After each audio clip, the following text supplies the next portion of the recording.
Llegamos a la lección número 9 titulada La fuente de la vida. Y el versículo para memorizar personalmente es un versículo que me encanta. Juan capítulo 14, versículo 6 dice: Yo soy el camino, la verdad y la vida. Nadie viene al Padre si no es por mí. Me parece que es un versículo que describe perfectamente bien el plan de salvación. Si quieres encontrar vida eterna, entonces sigue a Cristo. ¿Por qué? Porque Él es el camino, la verdad y la vida. Nadie puede llegar al Padre si no es por Él. ¿Por qué? Porque tú y yo no tenemos méritos para poder estar delante de la presencia de Dios. No tenemos méritos para poder recibir el perdón de nuestros pecados. Si queremos alcanzar la vida eterna, tenemos que hacerlo a través del Hijo, a través de Cristo Jesús. Y la lección enfatiza algo muy importante, que es el título Yo soy. En diferentes pasajes de la Biblia podemos encontrar a Jesús como: yo soy la luz del mundo, yo soy el pan de vida, yo soy la puerta de las ovejas, yo soy el buen pastor y yo soy la vid verdadera. Esos son títulos que se encuentran en la Biblia. Pero para ti, ¿quién es Cristo Jesús? Para ti, ¿qué representa en tu vida? Yo soy Ricardo Balseca y te invito a que me acompañes en este repaso de la lección. La lección comienza recordándonos cuál es la misión de Jesús cuando estuvo en esta tierra.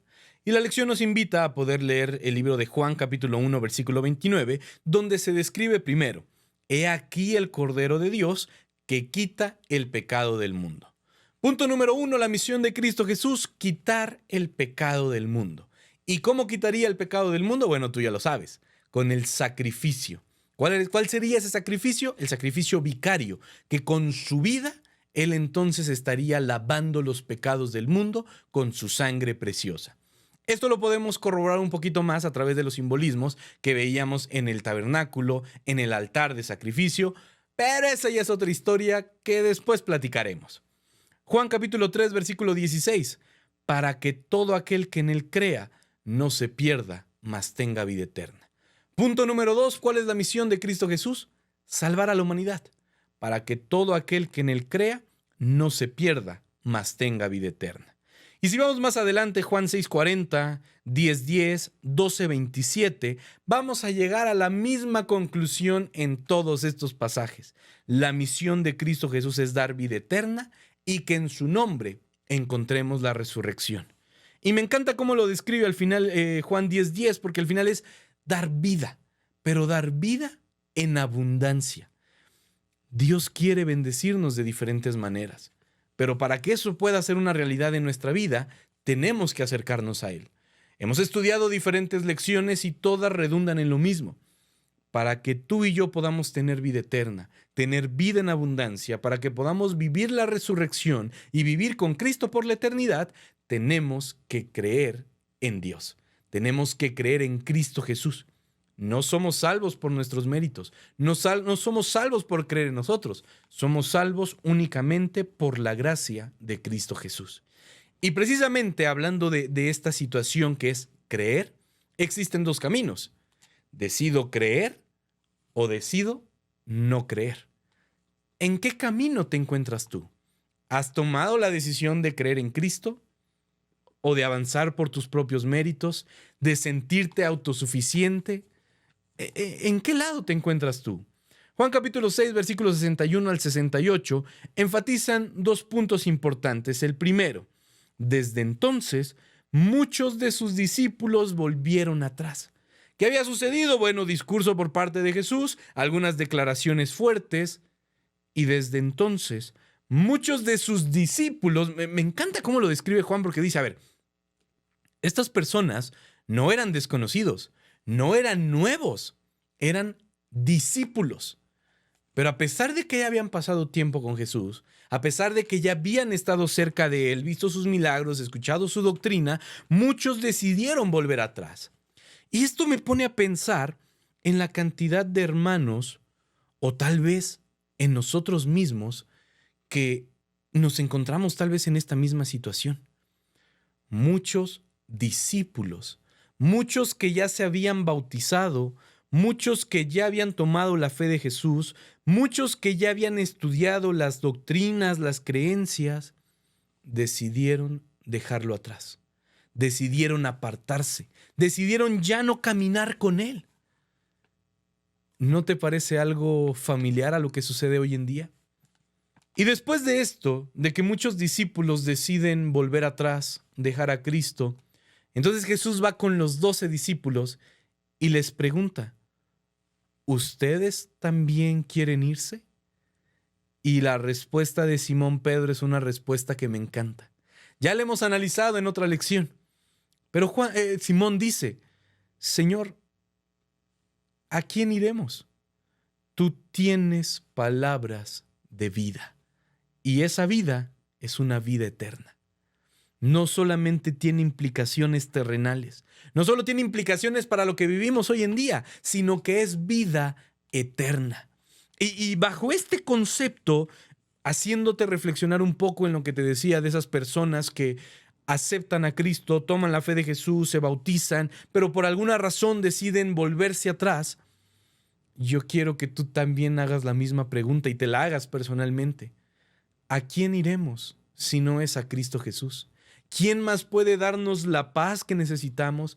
¿Quién más puede darnos la tranquilidad? ¿Quién más puede ser misericordioso, bondadoso? ¿Quién más puede manifestar su amor como lo manifiesta Cristo Jesús?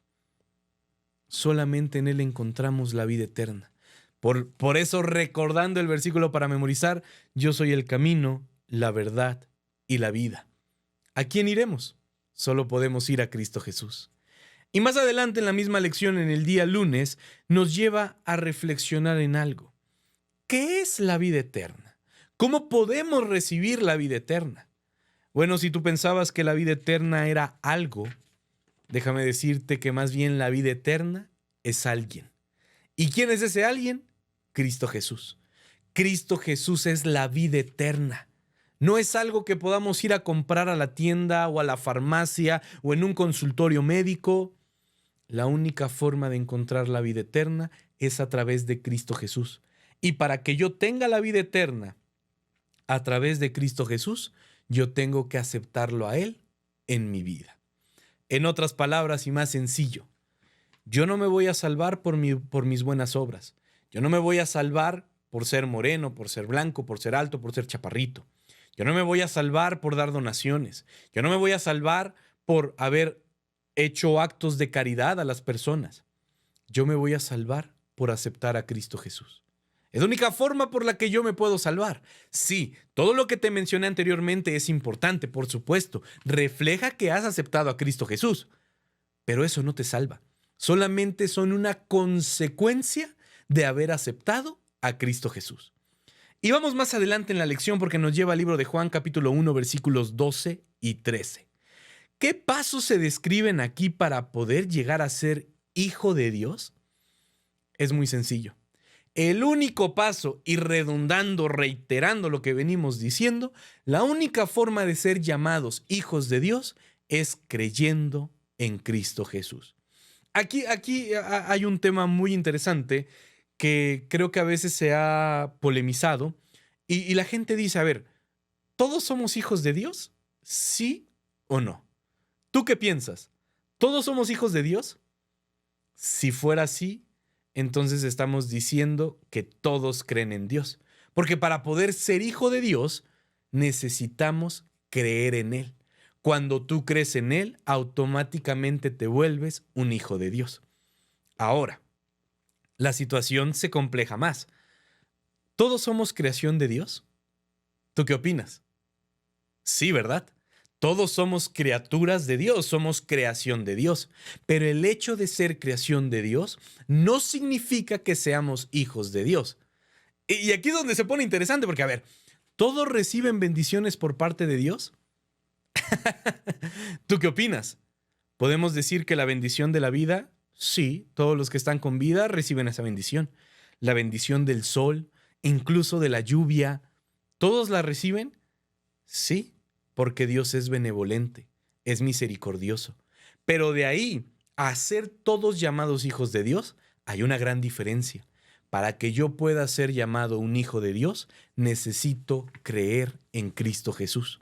Romanos 8:16 refuerza esta idea al decirnos que el Espíritu Santo juega un papel importante para recordarnos en nuestra mente, impresionar nuestra mente y recordarnos que somos hijos de Dios. Entonces, más allá de la polémica, quiero cambiar la pregunta y cuestionarte.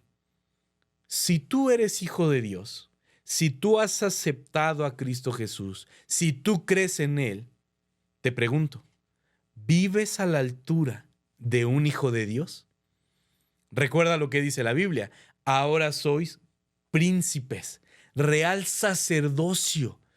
Ya no eres cualquier persona. Entonces, ¿vives como un hijo de Dios? ¿Tus acciones, tus palabras, tus pensamientos reflejan esto en tu mente? Así como el Espíritu Santo se encarga de hablar, de recordarte que eres un hijo de Dios, ¿tus acciones denotan que eres hijo de Dios? Creo que es algo que deberíamos de pensar, analizar, y si no lo estamos haciendo, hacer un cambio en nuestra vida. No estamos tarde, estamos a tiempo de manifestar que somos hijos de Dios. Sin embargo, la lección empieza a cerrar con algo muy interesante. Y es algo que me llama mucho la atención porque nos hace ir al Antiguo Testamento, al libro de Números, capítulo 13, versículos 23 al 33. Tú conoces esta historia. Los espías son enviados a la tierra de Canaán. ¿Para qué son enviados? Bueno, tú recuerdas que Dios les había prometido que les daría esta tierra. Pero llega un momento en el que se detiene el pueblo de Israel, mandan a estos espías para ver cómo era la tierra, porque la tierra había que conquistarla. ¿Y de quiénes había que conquistarla? Bueno, los espías describen que habían gigantes, estaban los hijos de Anac. Incluso se les llega a botar un poco la canica y dice que habían personas que salían de la tierra y devoraban a los hombres. Pese a la promesa de Dios de que Él les daría la tierra prometida, la tierra de Canaán, hubieron unos mensajeros, unos espías que decidieron empezar a meter miedo, duda en el pueblo de Israel. ¿Qué fue lo que sucedió realmente? Que estos espías tuvieron éxito y metieron duda en el pueblo de Israel y como consecuencia dudaron de la promesa de Dios. Cuando somos niños y nuestros padres nos prometen algo, difícilmente dudamos de que su promesa se vaya a cumplir. Como niños, somos personas que confían más, que creen más. Conforme vamos creciendo, digamos que nos volvemos ingenuos. ¿Por qué? Porque tal vez alguien ya nos falló, porque alguien no cumplió su promesa, y entonces es más fácil dudar de los demás.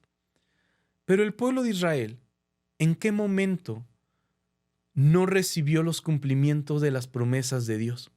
¿En qué momento Dios les falló para que el pueblo dudara? En ningún momento. Y si entonces Dios no falló en ningún momento, ¿por qué el pueblo de Israel dudó? A veces yo me hago esta misma pregunta.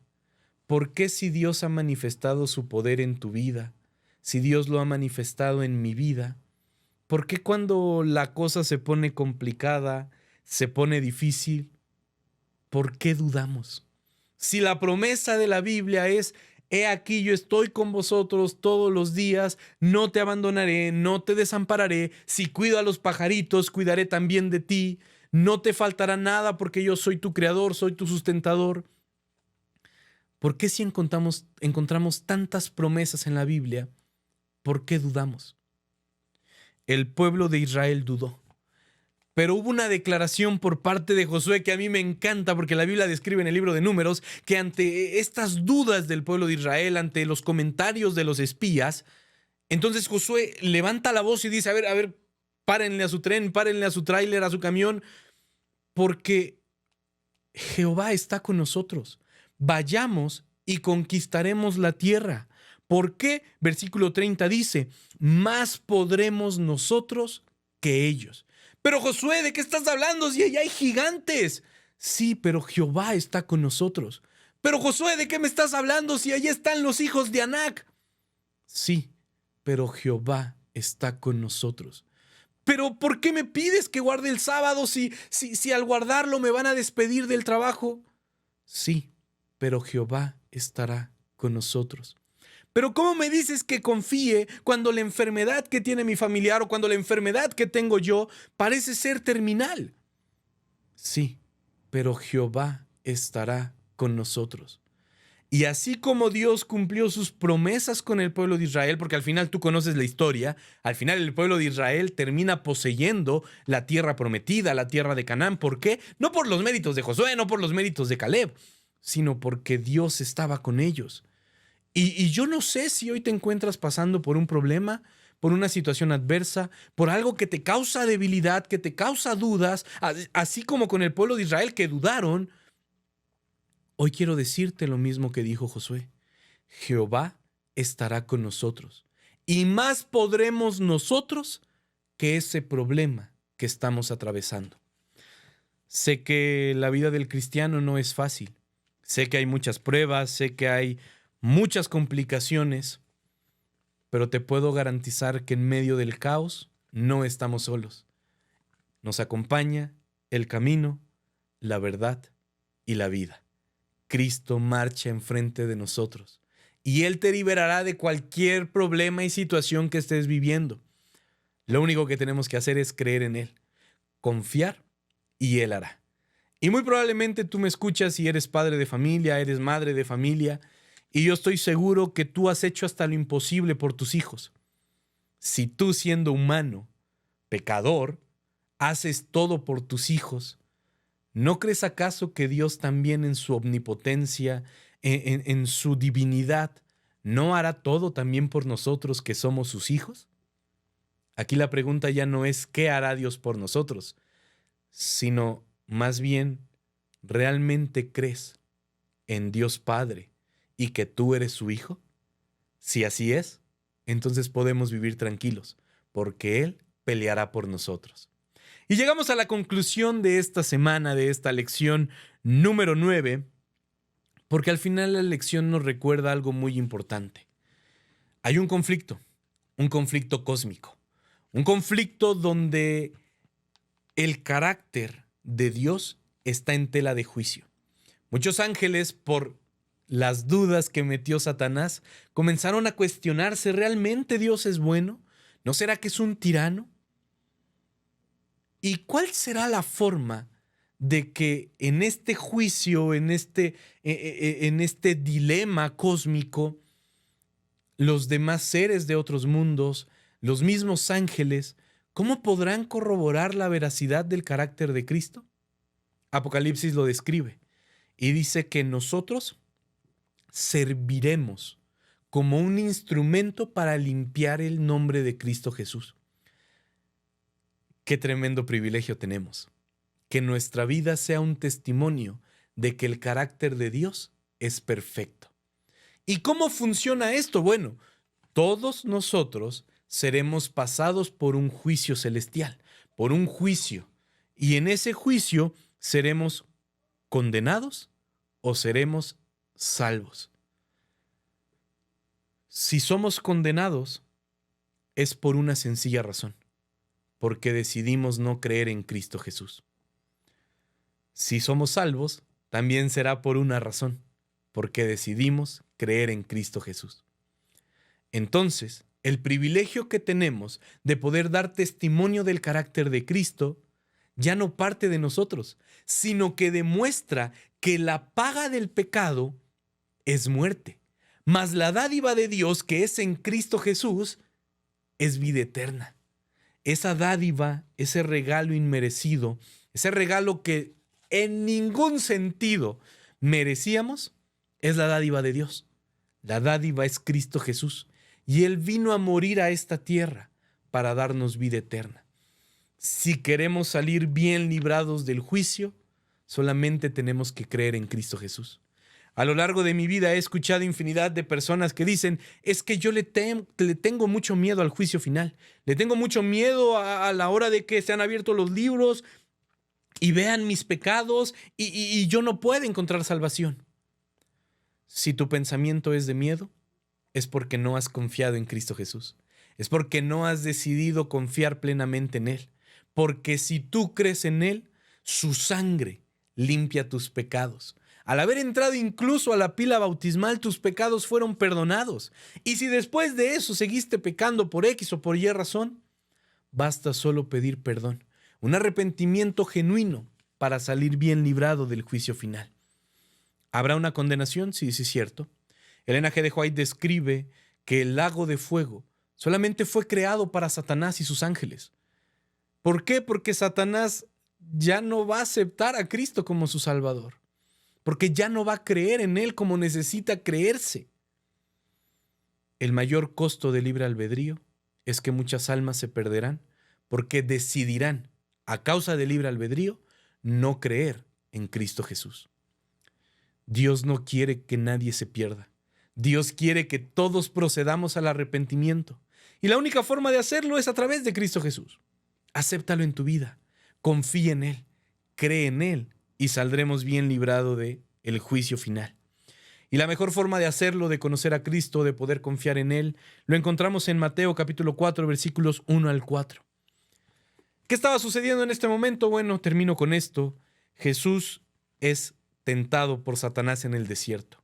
El contexto: Jesús se había apartado, había ayunado, no había comido durante mucho tiempo.